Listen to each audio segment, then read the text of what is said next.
And 2 days ago, I sat down with 2008 presidential candidate, former Massachusetts Governor Mitt Romney. Governor, good to see you again. Welcome back. Thank you. Good to be with you. All right, what does it mean to you? The latest Gallup poll says half of America still doesn't know who Mitt Romney is, and then your favorability, unfavorable impressions about 50-50. Is that an opportunity for you? Well, it's way too early to be looking at polls. This is very, very early in the presidential process. People start concentrating on these elections and making opinions in the fall. And by the fall in December, I'll be building my strength. Actually, there have been a lot of people in the past who followed the same course. John McCain was one of them. Bill Clinton, of course. So front runners usually have a difficult time, and I'm expecting that to happen in this election's case as well. All right, let me ask you a little bit. The defining issue of our time, the war on terror, the battle in Iraq. You see the Democrat strategy. They want to cut run. They want to pull out of there without any consideration of victory. Your thoughts generally on Iraq, the war on terror, are we on the right direction? Do you see mistakes that were made? And your thoughts on the Democrats? Well, I supported the war as we went into it based on the intelligence and the direction that came from the president and from Congress, for that matter. We knocked down Saddam Hussein exceptionally well, but then we didn't do a great job after he was knocked down. We were underplanned and underprepared, understaffed, undermanaged, and we find ourselves in the position we're in part because of our own mistakes.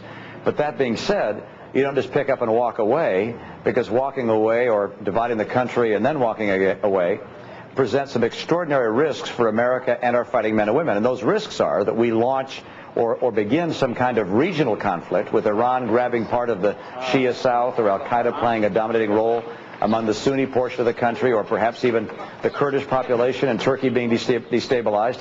And if there were a regional conflict, the consequences for America and for our troops could end up being far more severe than what we face now. You won a very significant straw poll after a weekend of speeches at CPAC, Governor. It seems to be a battle for that Reagan mantle. Right in the opening of your speech, I read the whole speech.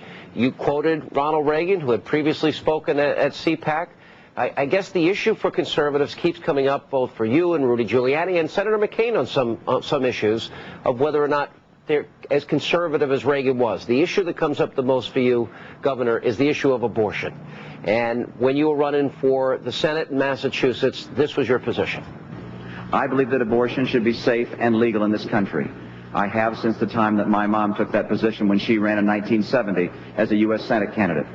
I believe that since Roe v. Wade has been the law for 20 years, that we should sustain and support it. And I sustain and support that law and the right of a woman to make that choice. I have no problem. I'm not embarrassed at all by telling you that I've changed my position. Yeah. And so did Ronald Reagan. So did George Herbert Walker Bush. So did many other people before me. And by the way, we need a lot of other people to change their mind as well. Now, I changed it about 2.5 years ago. And so people don't have to rely on my word for it.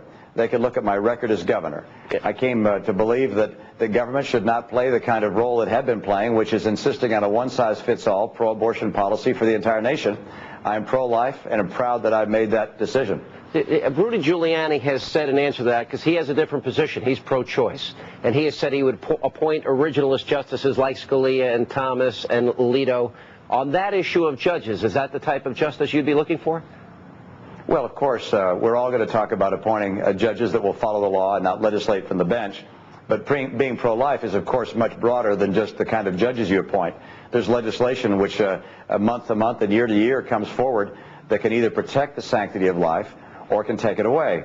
As governor, I had several measures that came to my desk which affected life, and they were not court decisions. They were legislative decisions which I faced as governor. And if you're pro-life, then you're going to come down on the side of life. And if you're pro-choice, you'll take the other direction. And it's something where my record is clear. When my legislature tried to redefine when life began, I said no. When they said they were going to clone human embryos for research purposes, I said no. When they said that they were going to block the education of our kids on abstinence in school, I said no. So we're going to be able to define ourselves based upon our positions on issues, and people can decide where they line up. Governor, if you were to win the nomination, your likely opponents, it's either going to be one or the other based on where we are today. It's either going to be Senator Hillary Clinton or it's going to be Barack Obama. What are your thoughts on Senator Clinton? What are your thoughts on Barack Obama? Well, I'd add one more. I think John Edwards is a viable candidate as well.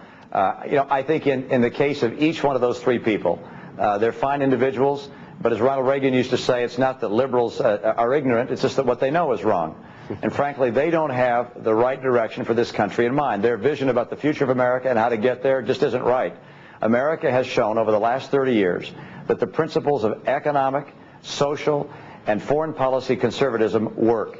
The course that Europe took, which is the course that Hillary Clinton or Barack Obama or John Edwards would take us down, is a course which has led to no economic growth of any significance, no job creation.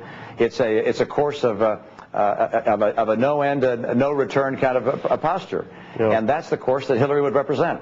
You know, Governor, I've had many friends that are members of LDS, Latter-day Saints, Mormons, and I know you probably are frustrated because I know every interview I've seen you in, this issue keeps coming up. It does not come up for any other candidate.